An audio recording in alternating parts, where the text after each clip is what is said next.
Judul khotbah pagi ini adalah Jala yang Tidak Koyak.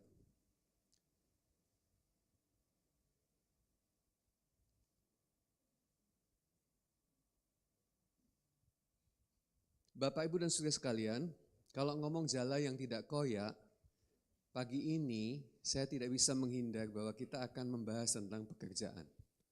Ya, apakah Bapak Ibu semua yang di sini adalah orang-orang yang masih aktif bekerja? Angkat tangan. Iya. Oke, yang sudah tidak aktif bekerja, angkat tangan. Iya.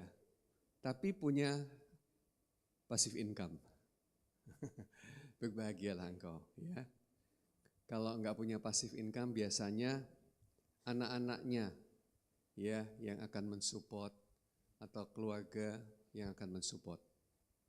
Bapak Ibu, saudara sekalian, Lukas pasal 5 ayat yang ke-6, kita baca sama-sama, 1, 2, 3. Dan setelah mereka melakukannya, mereka menangkap sejumlah besar ikan, sehingga jala mereka mulai koyak. Nah, judulnya diambil dari sini, tapi dihilangkan kata koyak, ya. Dihilangkan kata mulai dan digantikan dengan tidak koyak. Nah, itu di mana tidak koyak? Di sini, Yohanes 21 ayat 11. 1, 2, 3. Simon Petrus naik ke perahu lalu menghela jala itu ke darat. Penuh ikan-ikan besar, 153 ekor banyaknya, dan sungguh pun sebanyak itu jala itu tidak koyak. Ya, jadi ngomong jala ini alat pekerjaannya siapa Bapak Ibu? Nelayan, ya, Petrus nelayan. Ya, banyak murid Tuhan Yesus adalah nelayan. Jadi kalau kalian menyaksikan bagaimana mereka bekerja, ya, pasti bukan karena tanpa pengalaman dan tanpa pengetahuan. Ya, tetapi yang menyedihkan adalah bahwa meskipun mereka seorang orang yang ahli, punya skill, punya pengalaman, kenyataannya tidak selalu menangkap ikan, selalu membawa hasil. Dan itu kan sesuatu yang menyedihkan. Cerita lengkapnya di dalam Lukas 5 ayat 1 dan sampai yang 11 seperti ini. Pada suatu kali Yesus berdiri di pantai Danau Genesaret. Danau Genesaret sama dengan Danau Galilea, ya, sama dengan Danau Tiberias, ya. Jadi nama istilah itu menunjuk tempat yang sama, ya. Sedang orang banyak mengerumun dia hendak mendengarkan firman Allah. Ia melihat dua perahu di tepi pantai, nelayan-nelayannya telah turun dan sedang membasuh jalannya. Ia naik ke dalam satu perahu itu, yaitu perahu Simon, dan menyuruh dia supaya menolakkan perahunya sedikit jauh dari pantai. Lalu ia duduk dan mengajar orang banyak dari atas perahu. Setelah selesai berbicara, ia berkata kepada Simon, bertolaklah ke tempat yang dalam dan tebarkanlah jalamu untuk menangkap ikan. Simon menjawab, perhatikan baik-baik, Guru, setelah sepanjang malam kami bekerja keras dan kami tidak menangkap apa-apa. Nah, ini kisah sedih. Seorang yang bekerja begitu rupa tapi tidak mendapatkan apa-apa. Apakah ada di antara saudara yang hari ini merasa seperti itu? Kerja, tapi enggak ada hasil. Boleh tahu? Puji Tuhan, di sini tidak ada. Ya, jadi ini bukan untuk saudara mestinya. Iya, tapi saya mau memberitahu Bapak Ibu, ada saat di mana orang pandai tidak mendapat pekerjaan. Orang berpengalaman tidak bisa mendapatkan hasilnya. Dan ini adalah sebuah cerita yang sudah masa lalu, tapi yang akan terulang terus-menerus pada waktu masa di mana kehidupan berjalan.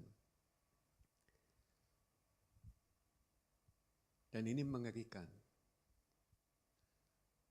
Banyak sekarang ini pekerja di PHK karena kondisi ekonomi sulit, produksi tidak bisa diserap, dan akibatnya PHK. Saudara tahu kalau PHK mereka kerja cari pekerjaan di mana?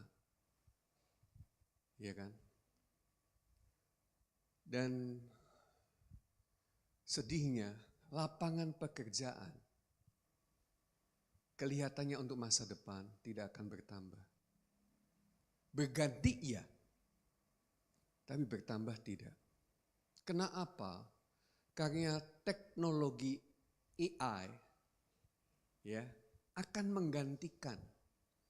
Sebetulnya banyak orang-orang yang masih punya moralitas ya berharap bahwa AI ya artificial intelligence. Bapak Ibu tahu ya tentang AI ya. Itu kan rame itu di medsos, di berita-berita. Mereka menyerukan untuk tidak boleh menggantikan manusia. Tetapi membantu boleh. Tapi bagaimana kalau misalnya bayangkan Bapak Ibu, pabrik-pabrik sekarang minta UMR naik terus. Sementara produksi mereka makin melemah. Ya, daripada ngadepin demo-demo seperti itu terus, mereka memilih sekarang untuk mempekerjakan AI. Robot-robot menggantikan manusia. Lama-lama bisa jadi perang ini Bapak Ibu.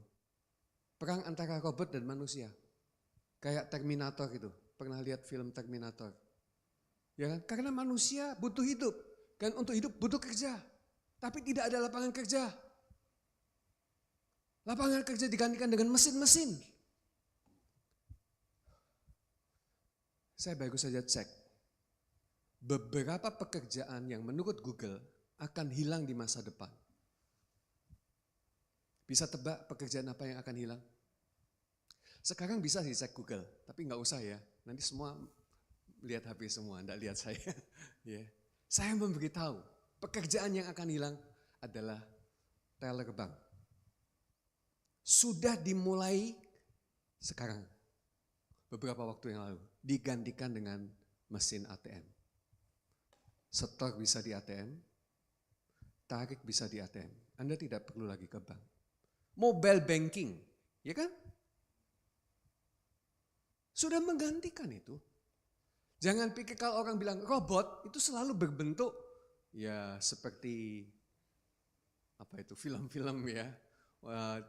Badannya dari besi, anti peluru. Enggak begitu, karena robot itu sistem. Bentuknya enggak mesti robot, badannya. Tapi teknologinya. Untung di sini enggak ada yang kerja di teller bank ya. Nanti lama-lama habis itu. Lagi, sopir.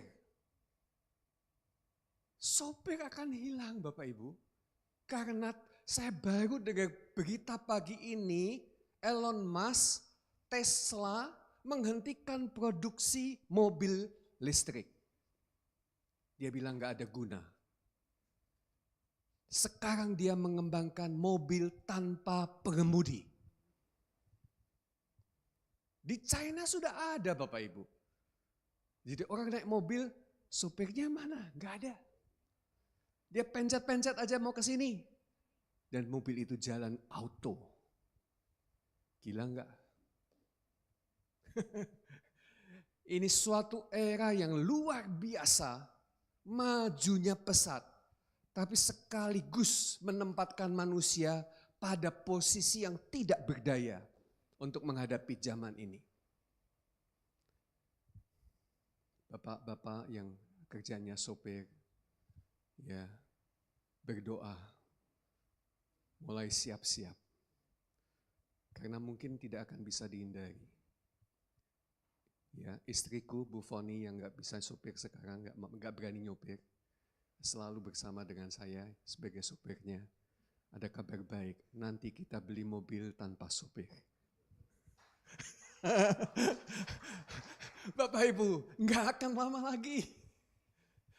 Kecepatan teknologi begitu menakjubkan, tapi sekaligus bisa jadi menghancurkan kehidupan manusia. pekerja-pekerja pabrik akan digantikan oleh mesin semua. Apa bilang jika sepanjang malam mereka bekerja tidak dapat hasil apa-apa, masih bisa ngomong. Tapi kemudian waktu kita akan tahu bahwa mereka nggak punya pekerjaan, Bapak Ibu. Bagaimana dapat hasil? Masih bisa kerja tanpa hasil, mungkin besok bisa. Mungkin minggu depan masih bisa. Kita berharap tahun depan masih bisa. Tapi kalau nggak ada pekerjaan, rusuh Bapak Ibu. Itu sebabnya saya berharap kita memahami dan memperjuangkan moralitas manusia. Ya, AI boleh dipakai untuk membantu kita, bukan untuk menggantikan kita. Karena aku tahu yang diciptakan Tuhan lebih mulia dari yang diciptakan manusia. Amin. Saudara sadar itu. Toleh kiri kanan, lihat. Kamu mulia. Amin. Kamu mulia. Mungkin ada yang marah di lain kesempatan. Kamu gak bisa apa-apa. Hari ini kamu bilang, kamu mulia. Ayo kerja cari duit dong. Hari ini kau berkata, engkau mulia. Jangan sampai kehilangan emosi yang baik hanya karena banyak kekurangan yang kita miliki hari ini.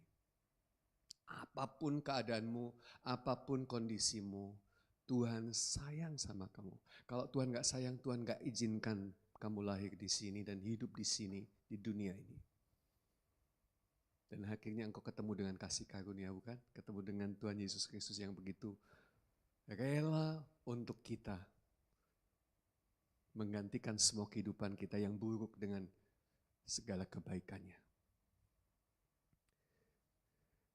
Kata Petrus, tetapi karena engkau menyuruhnya, aku akan menebarkan jala juga. Dan setelah mereka melakukannya, mereka menangkap sejumlah ikan besar sehingga, ayat ini, sehingga jala mereka mulai koyak. Jadi kalau jala koyak yang ditangkap, keluar lagi. Ini adalah sesuatu yang tidak kita harapkan ya. Banyak orang bekerja hasilnya banyak tapi bocor. Ya, tidak bisa dinikmati. Akhirnya lepas.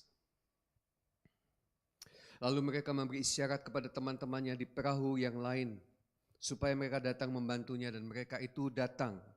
Lalu mereka bersama-sama mengisi kedua perahu itu dengan ikan hingga hampir tenggelam.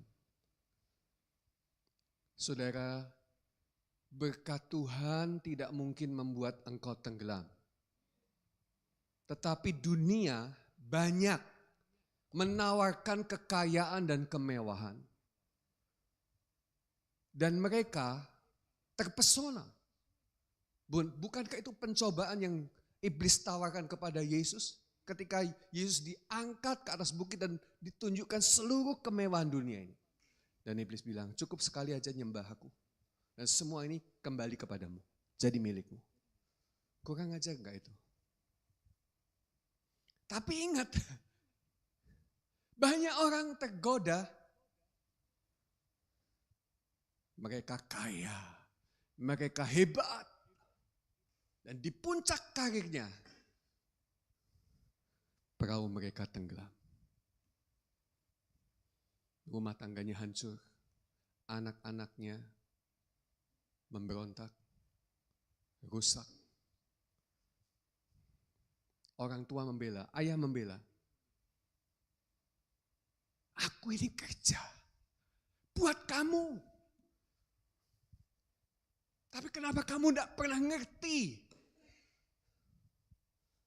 Bapak Ibu, ingat, sukses yang sejati, good success, tidak mungkin membuat engkau kaya, tapi di pihak lain, keluargamu hancur. Membuat engkau kaya, hebat, tapi kesehatanmu hancur. Gak begitu. Good success itu artinya kamu kaya di dalam segala sesuatu. Kaya di dalam hikmat, kaya di dalam kemurahan, kaya di dalam segala hal yang baik. Jangan bilang kalau lihat orang kaya, wah dia diberkati ya. Belum tentu.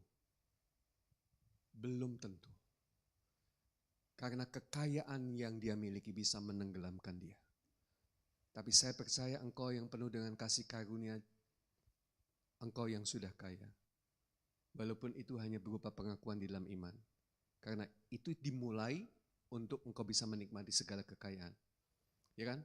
Pak, rumah masih kontrak. Pak, kendaraan masih nyicil. Dan firman Tuhan bilang,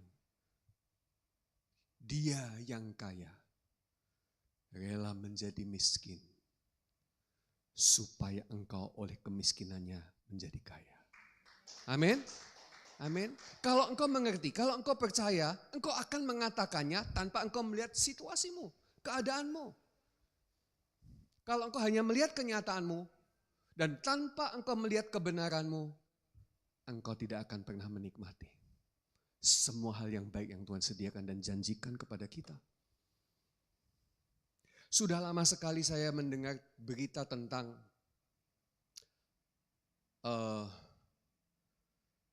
hukum tarik-menarik. Law of attraction. Kemarin waktu BCA ngadain acara, saya hadir, Bu Elsa, Pak Peter juga ada. Salah satu sesinya membahas tentang law of attraction, LOA. Saudara, saya mendengarkan, saya mencermati. Saudara bisa cari di Google tentang itu semua. Di YouTube juga. Mereka mengajarkan. Tapi setelah saya mengetahui semua itu, saya kemudian bilang dalam hati saya, ya ilah, aku kan sudah punya. Ya kan? Lewat iman di dalam Yesus Kristus. Betul enggak? Karena mereka bilang, apa yang kamu pikir baik, itu akan menarik semua yang baik dari alam semesta kepada kamu. Kalau kamu mikir jelek, maka segala sesuatu yang jelek itu akan datang kepadamu. Dan itu sebabnya Ayub berkata, apa yang aku khawatirkan, justru itu yang terjadi. Jadi kalau saudara mikir yang elek, khawatir, jangan pernah mengira yang baik akan datang. Dan itu sebabnya hari ini kita bisa melihat kemurahan Tuhan yang luar biasa di dalam kitab Injil ini. Apa yang disebut law of attraction itu adalah iman. Bahwa kita telah menerima segala sesuatu. Amin Bapak Ibu. Engkau telah menerima segala sesuatu. Amin. Kesehatan bilang apa? Amin. Kekayaan bilang apa? Amin. Kebahagiaan bilang apa? Keberhasilan. Amin. Apa yang tidak kita aminkan? Sakit penyakit? Tidak. Kebangkrutan? Tidak. Pikiran-pikiran yang jelek? Buang. Tapi itu bukan karena kekuatan diri sendiri, juga kekuatan alam semesta. Tapi katakan, ini karena kebenaran firman Tuhan atas hidupku. Untuk masa depanku. Siapa percaya, dia yang menerimanya. Siapa yang memproklaim, mengkonfeskan, dia yang mengalaminya. Kamu bukan hanya menarik segala sesuatu yang baik yang dari Tuhan, tapi juga kamu mengambil dari Dia yang menyediakannya dengan cara berlimpah-limpah. Saudara, saya tuh punya teman yang kayak Tuhan Yesus dalam soal kemurahan. Satu kali saya ditawari beli celana renang. Saudara, saya bilang, bagus sih, tak liatin harganya Bapak Ibu. 1 juta. Lah celana renang cuma katok loh Bapak Ibu, 1 juta. Saya bilang enggak ah. Teman saya bilang, enggak apa-apa diambil aja. Dia bilang enggak apa-apa ya tak ambil Bapak Ibu. Dia yang bayar. Berkali-kali seperti itu. Ya, tak pikir-pikir ini duitnya kok akeh tenan gitu ya. Enggak ada serinya gitu ya. Sama istri saya juga begitu. Ya. Pilih 1, 2 saja. Dia bilang enggak boleh. Saudara tahu enggak? Kasihnya baru loh ya. Di toko loh, dari toko loh. Bisa 5 sampai 10. Ya. Seperti itu. Dan kami kemudian menyadari ini pun karena tangan Tuhan. Ya, ada yang di sini pernah bilang sama saya, bergurau, Pak, mau kenalkan sama saya. Gitu. Dia hanya seseorang. Saya jawab, kita sudah mengenal Tuhan Yesus Kristus jauh melebihi dari seseorang. Amin Bapak Ibu. Ternyata orang yang berpikir seperti itu banyak Bapak Ibu. Kamu ingin dekat dengan seseorang seperti Tuhan Yesus? Kamu sudah dekat dengan orang pribadi yang namanya Yesus Kristus. Bukan yang seperti Tuhan Yesus. Satu kali dia kalau dipanggil pulang Tuhan, saya sudah enggak bisa dapat lagi dari dia. Tapi saya tetap bisa dapat dari Tuhan Yesus Kristus. Amin. Makanya, dengar baik-baik, jangan pernah mengandalkan manusia. Celakalah, kata Yeremia. Ya, diberkatilah orang yang mengandalkan lo. Diberkatilah orang yang mengandalkan Tuhan. Amin. Lanjut. Bedanya ya Bapak Ibu antara jala itu mulai koyak dan jala itu tidak koyak. Nanti kita akan tahu. Tapi dari 2 cerita ini, Lukas 5 dengan Yohanes 21, kita harus tahu tentang persamaannya. Hampir sulit terjadi ya 2 peristiwa di rentang waktu yang berbeda, tetapi ceritanya bisa hampir sama persis. Nanti kalau sudah di rumah, baca coba Lukas 5 ayat 1-11 dan kemudian bandingkan dengan Yohanes 21 ayat 1-14. Pelakunya sama, Yesus dan murid-muridnya. Lalu tempatnya sama. Kondisinya 2 cerita ini sama. Jadi sepanjang malam mereka menangkap ikan tidak dapat apa-apa. 1 ekor pun tidak.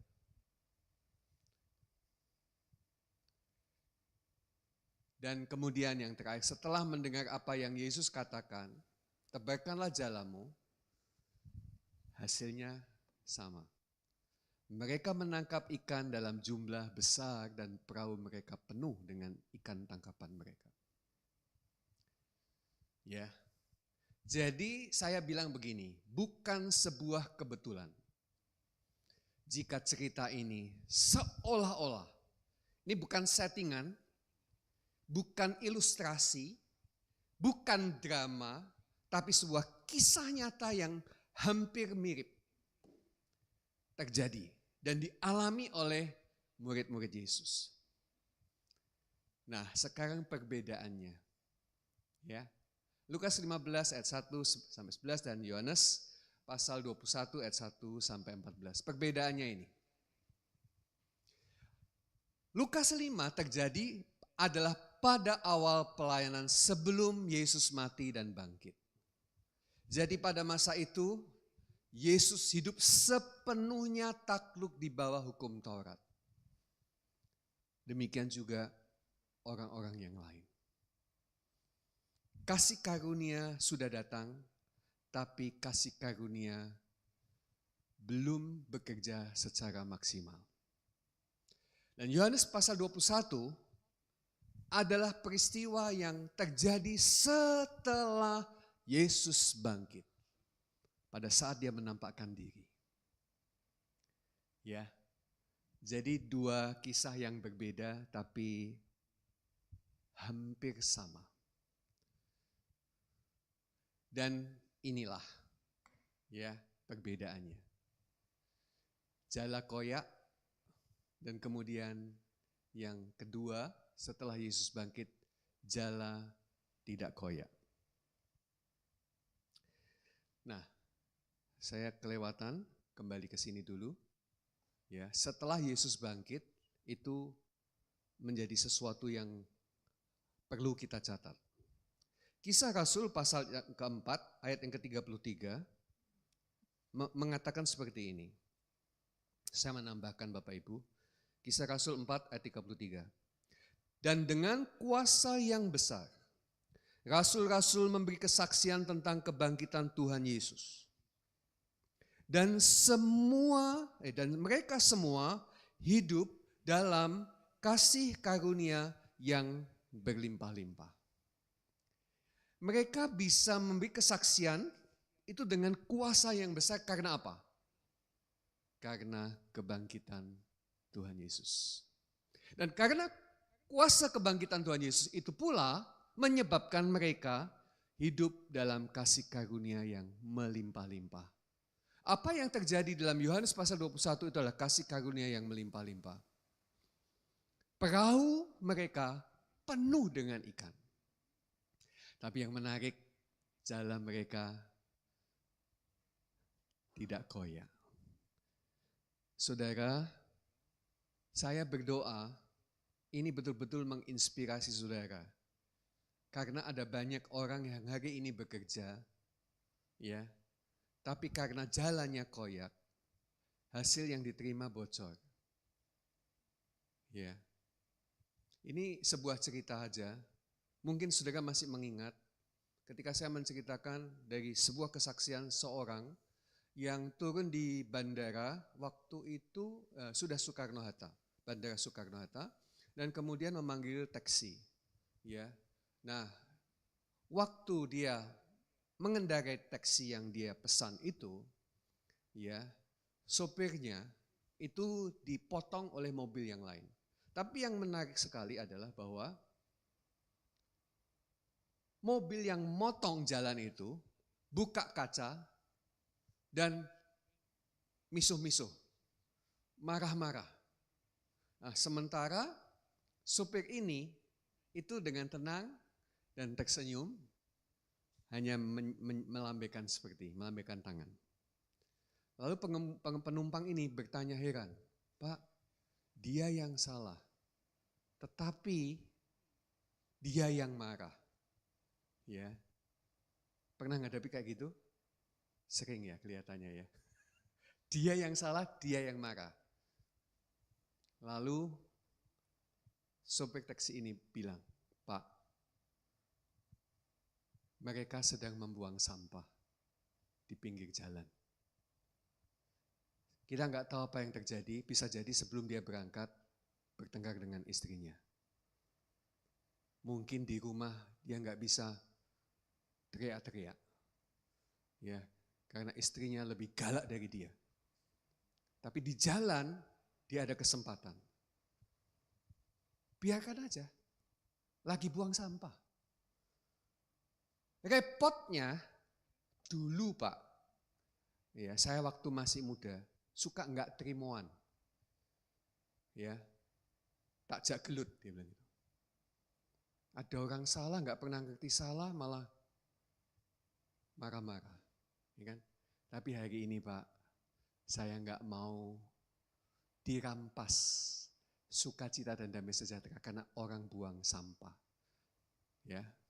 Tapi memang repotnya begini Bapak Ibu, banyak orang buang sampah di sembarang tempat, di pinggir jalan ya atau di mana.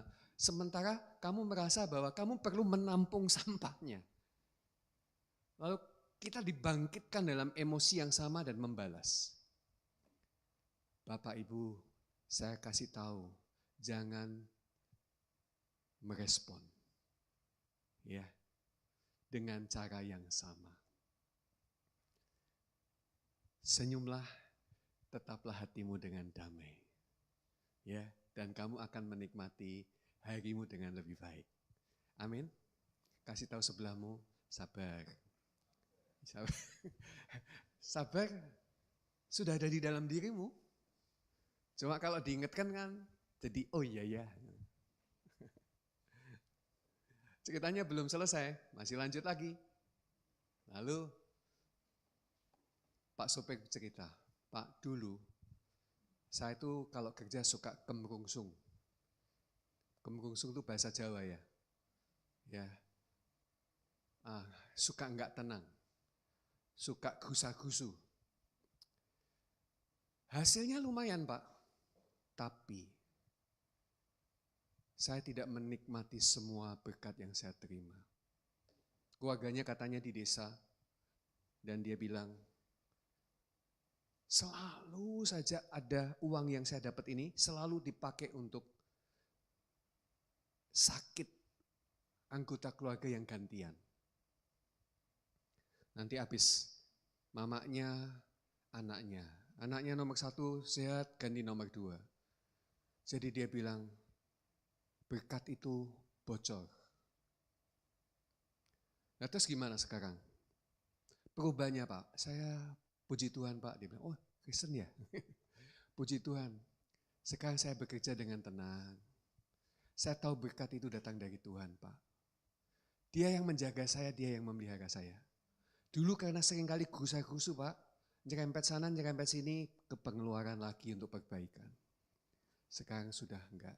Bekerja dengan damai, bekerja dengan tenang, bekerja dengan, ya relatif. Hasilnya gimana Pak? Wah orang kan pikirnya gini, pasti ini hasilnya lebih bagus. Hasilnya berkurang Pak. Enggak seperti dulu. Ya, katakan dulu 2 juta, sekarang malah turun 1,5 juta. Ya karena lebih relax, lebih damai. Tapi Pak, wah ini tapinya. Tapi Pak, saya sudah bisa membeli tanah kebun di desa. Saya sudah bisa nabung. Tahu maksudnya dari cerita ini Bapak Ibu? Berapa banyak orang bekerja keras, tapi di luar kasih karunia. Jalannya koyak, masuk lewat, masuk lewat. Saya dulu pernah hidup di bawah hukum Taurat juga, dan sempat bertanya, aku naik sepeda motor, dulu kan suka naik motor Bapak Ibu, karena memang punyanya motor. Ya, bannya bocor kena paku. Ya, sudah ditempel, bocor lagi. Tempel lagi. 2 hari lagi, bocor lagi. Kalau sudah 3 kali bocor, orang mikir apa? Waktu itu saya mikir, ini aku duwe salah apa?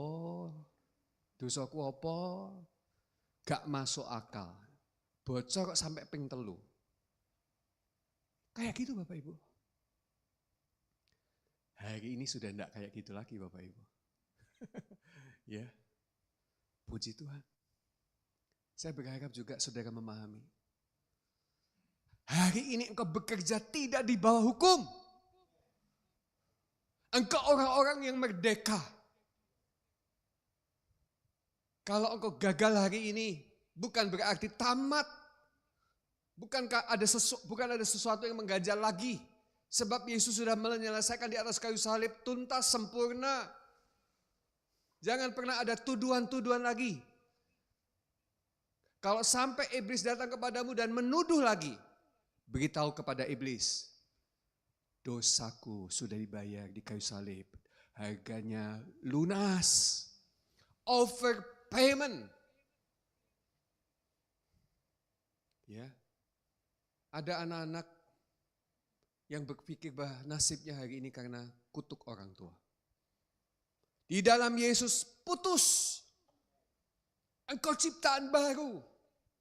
Memang dulu mungkin orang tuamu seperti itu. Di dalam hukum Taurat orang berkata begini, kutuk itu akan turun kepada keturunan ketiga sampai keempat. Dieling-eling terus. Wah, ini bukan dosanya papa mamamu, tapi dosanya engkong mbek makku. Oh, duduk engkong mbek makku, tapi mbah buyutku. Wes, terima nasib katanya. Bapak, Ibu, Saudara sekalian yang ada di sini, dengarkanlah firman Tuhan baik-baik. Kutuk itu sudah diputus karena engkau ciptaan baru di dalam Yesus Kristus. Amin. Hiduplah di dalam kasih karunia. Tuhan yang membuat jalanmu tidak koyak. Tuhan yang membuat pundi-pundimu enggak berlubang. Sehingga kamu naruh uang di situ, keluar lagi. Terimalah kasih karunia.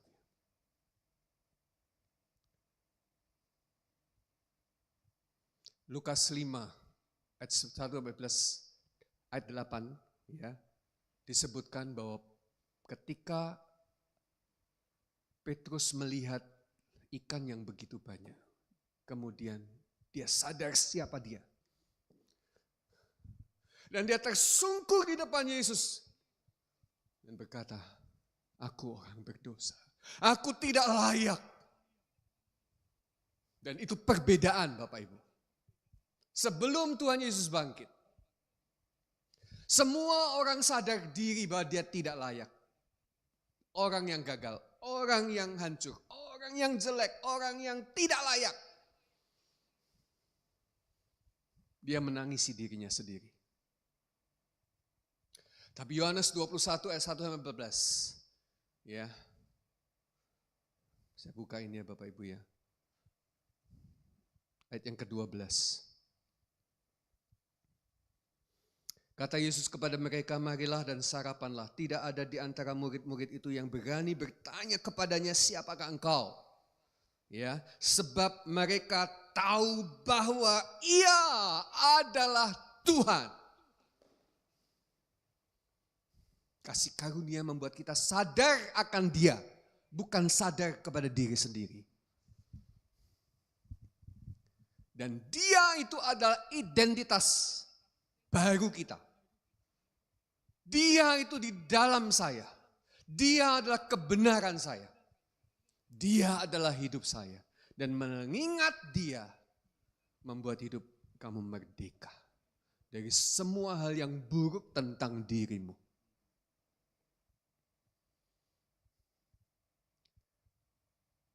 Dan kalau engkau melihat terus kepada Dia Bapak Ibu, kamu akan melihat jalanmu yang tidak akan koyak. Kasih karunia menutup semua, supaya berkat yang sampai kepada kamu tidak lepas dan bocor, sia-sia. Ini yang terakhir. Lukas 5 ayat 1-11, tidak ada roti. Tidak ada cerita tentang Yesus membagi roti kepada murid-muridnya. Tapi setelah Yesus mati dan Yesus bangkit, di Yohanes 21, sementara mereka menangkap ikan, Yesus duduk, di situ sudah ada roti, sudah ada panggangan, sudah ada api. Ketika muridnya datang begitu, dia kaget, tapi tidak berani ngomong. Mereka semula pernah ngomong hantu. Tapi hari itu Yesus dalam tubuh yang baru, mereka semua tutup mulut. Sambil di dalam hati mereka berpikir, siapa yang bawa roti ini?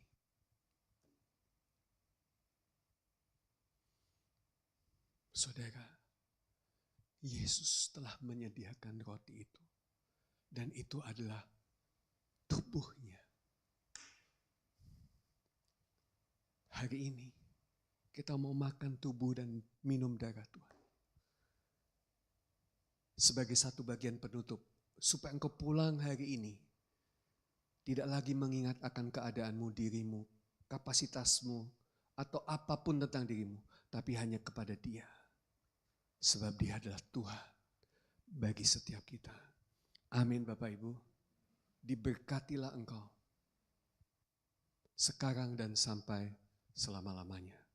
Bukan di bawah hukum Taurat, yang menyebabkan kamu koyak jalamu. Tapi di bawah kasih karunia dan kuasa salib, kuasa kematian dan kebangkitan Tuhan yang akan terus membuat kamu naik dan naik.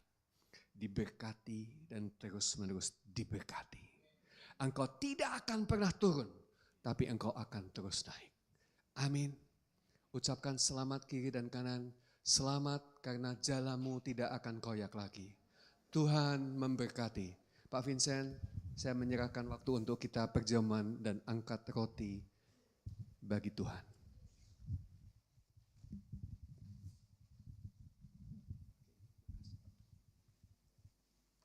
Puji Tuhan, mari kita berikan tepuk tangan buat Tuhan yang baik, yang telah memberikan firman-Nya buat kita melalui hambanya Bapak Pendeta Yakub. Bapak Ibu Saudara percaya, setiap kali kita makan roti dan minum darah Tuhan, ada kuasa di dalamnya, amin. Dan saya percaya sebagaimana firman yang telah disampaikan hari ini mengingatkan kita kembali betapa pentingnya Bapak Ibu Saudara untuk selalu dan sesering mungkin menikmati persekutuan dengan tubuh dan darah Tuhan. Dimanapun, kapanpun, bahkan di saat-saat Anda merasa terintimidasi karena masalah rumah tangga, pekerjaan, bisnis, percayalah setiap kali Anda makan roti dan minum anggur yang melambangkan tubuh dan darah Tuhan, kita sedang mendeklarasikan kematian Tuhan. Roti hidup yang telah turun bagi kita, dan setiap kali nama Tuhan ditinggikan, kemenangan terjadi bagi kita. Amin. Mari saya ajak kita berdiri bersama-sama, kita persiapkan roti. Bapak Ibu Saudara yang ada di rumah sedang menyaksikan tayangan ini, mari bersama-sama kita bergabung, kita bersekutu bersama menikmati perjamuan kudus. Anda bisa siapkan makanan di rumah Anda atau di tempat di mana Anda berada. Kita akan bersama-sama menikmati tubuh dan darah Tuhan. Mari kita angkat roti tinggi-tinggi yang melambangkan tubuh Tuhan Yesus. Mari kita pejamkan mata kita, arahkan pikiran kita, imajinasi kita kepada Yesus yang tergantung di atas kayu salib. Bapak Ibu Saudara jemaat yang dikasihi Tuhan, Yesus pada waktu tergantung di atas kayu salib, tubuhnya hancur, rusak sedemikian rupa, supaya oleh tubuhnya yang rusak, tubuhnya yang tidak mengenakan apapun, hanya sehelai kain yang menutupi tubuhnya, dia menjadi miskin di atas kayu salib, supaya di sana oleh kemiskinannya hari ini kita semua diberkati. Kesehatan kita diberkati, segala sakit penyakit kita disembuhkan, pekerjaan kita diberkati, sehingga hari ini pekerjaan kita tidak bocor, jala kita tidak koyak. Apapun yang kita hasilkan, banyak atau sedikit, semuanya mendatangkan hidup berkelimpahan di dalam segala sesuatu. Mari kita bersyukur untuk tubuh Tuhan Yesus yang telah diserahkan, dihancurkan untuk menyembuhkan segala sakit kita, untuk mendatangkan kemenangan bagi kita. Kita terima, kita makan di dalam nama Tuhan Yesus Kristus.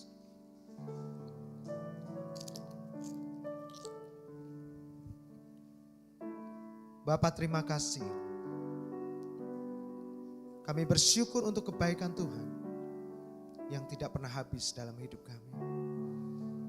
Bahkan kebaikan yang sempurna itu bukan ditandai dengan berkat-berkat secara material di dalam dunia ini. Tapi berkat terbesar, kasih yang sempurna dari Tuhan bagi kami telah diberikan bagi kami melalui Yesus Kristus yang telah diserahkan, yang terbaik dari surga untuk kami semua, supaya hari ini melalui kematian dan kebangkitan Yesus, kami semua menikmati hidup yang baru, hidup di dalam segala kelimpahan. Mari sekarang kita angkat cawan perjanjian baru. Ini adalah cawan perjanjian baru yang membuktikan, menunjukkan bahwa perjanjian lama telah gagal, telah usang. Hukum Taurat itu tidak bisa digenapi oleh siapapun, sehingga manusia terjebak di dalam kutuk dosa. Tidak ada seorang pun manusia yang sanggup bisa memenuhi semua tuntutan hukum Taurat. Semua manusia telah jatuh ke dalam dosa dan telah kehilangan kemuliaan Allah. Tapi syukur kepada Tuhan yang hari ini telah mengaruniakan Yesus Kristus yang telah mencurahkan darahnya. Yang hari ini kita angkat tinggi-tinggi bersama-sama. Darah Yesus telah memeteraikan, menggenapi perjanjian yang lama dan membuka sebuah perjanjian yang baru. Perjanjian antara Allah dengan dirinya, dengan Yesus Kristus, bukan dengan kita. Dan perjanjian itu telah digenapi sempurna dan hari ini kita menikmati hasil dari perjanjian baru itu tanpa susah payah karena semua telah diselesaikan oleh Yesus Kristus di atas kayu salib. Dia berkata, "It is finished." Kita terima darah perjanjian, darah anak domba Allah, darah yang menjamin semua janji Allah pasti digenapi bagi kita, indah, tepat pada waktunya. Kita terima, kita minum darah Tuhan Yesus di dalam nama Tuhan Yesus Kristus.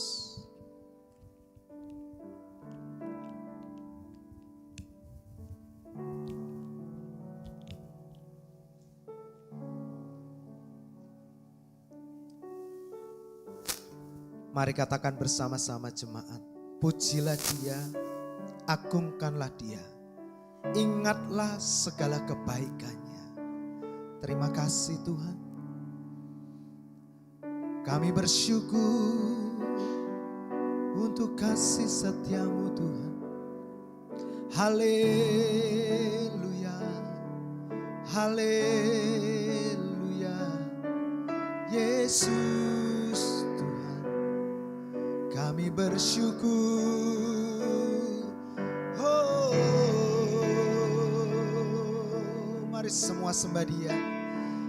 Terima kasih Tuhan. Haleluya. Oh, terpujilah nama-Mu Tuhan. Terima kasih Tuhan buat segala berkat-berkat-Mu yang terbesar. Yesus Kristus telah diberikan bagi kami. Kami bersyukur Tuhan, segala kebaikan Tuhan, segala berkat-berkat Tuhan, segala anugerah yang terbaik yang telah dikaruniakan bagi kami, semuanya telah diberikan dimulai dari Yesus Kristus. Sehingga di dalam Yesus Kristus kami terima semuanya, segala sesuatu. Memiliki Yesus, memiliki segala-galanya. Terima kasih Tuhan. Terima kasih Yesus. Kami bersyukur Tuhan. Haleluya. Ya, terima kasih Tuhan. Terima kasih Yesus. Kita akan nyanyikan sebuah pujian. Terima kasih Tuhan untuk kasih setia-Mu yang tidak pernah habis dalam hidup kami, yang selalu baru, mengalir baik di musim hujan maupun di musim panas. Terima kasih Tuhan. Terima kasih Tuhan. Apapun keadaan jemaat Tuhan, katakan terima kasih Tuhan. Sebab segala sesuatu, baik ataupun buruk, selama itu ada di dalam tangan Yesus. Alkitab berkata, semuanya akan bekerja bersama-sama untuk mendatangkan kebaikan bagi kita yang dikasihi Tuhan. Katakan terima kasih Tuhan. Terima kasih Tuhan untuk hidupku hari ini. Kami bersyukur. Mari angkat tanganmu bersama-sama jemaat Tuhan. Amin. Untuk kebaikan-Mu sepanjang hidup. Mari bersama-sama yang percaya katakan terima kasih. Terima kasih Yesusku buat anugerah yang Kau beri. Sebab hari ini Tuhan adakan bagi kami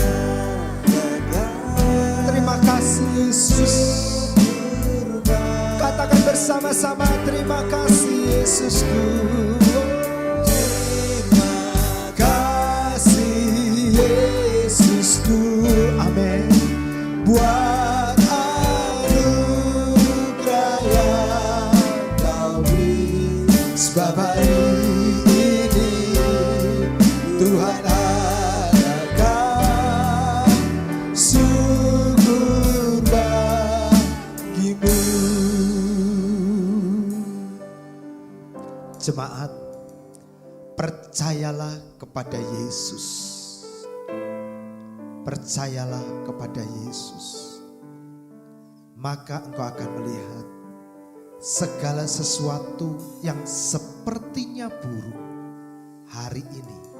Ketika engkau mengambil keputusan untuk percaya kepada Yesus dan berkata, terima kasih Tuhan. Engkau akan melihat yang buruk, yang tidak baik akan bekerja bersama-sama untuk mendatangkan kebaikan bagi kita. Mari jemaat saya rindu katakan pujian ini dari hati yang paling dalam, dengan iman yang percaya bahwa Yesus sanggup mengubah yang buruk menjadi kebaikan, mengubah yang rugi menjadi untung, yang sakit menjadi sembuh, semakin sehat, kuat, dan umur kita panjang. Yang rusak diubah Yesus menjadi sempurna, baik, dan mulia. Mari angkat tanganmu, katakan terima kasih. Lebih keras lagi jemaat. Angkat suaramu, angkat hatimu. Dia ada di tempat ini. Dia mengasihimu. Dia mendekap kita. Dengan suara yang terbaik serukan bersama. Kalau hari ini aku ada, itu semua karena berkat kemurahan-Mu. Lebih keras lagi katakan terima kasih Tuhan. Terima kasih Yesus. Sebut dan panggil nama Yesus, nama yang berkuasa. Amin. Sebab hari ini benar Tuhan. Amin. Katakan sebab hari ini. Sebab hari ini Tuhan akan bersama, katakan sekali lagi bersama-sama. Sebab hari ini Tuhan adakan. Terima kasih Yesus. Bersama-sama jemaat katakan syukur bagimu Tuhan. Syukur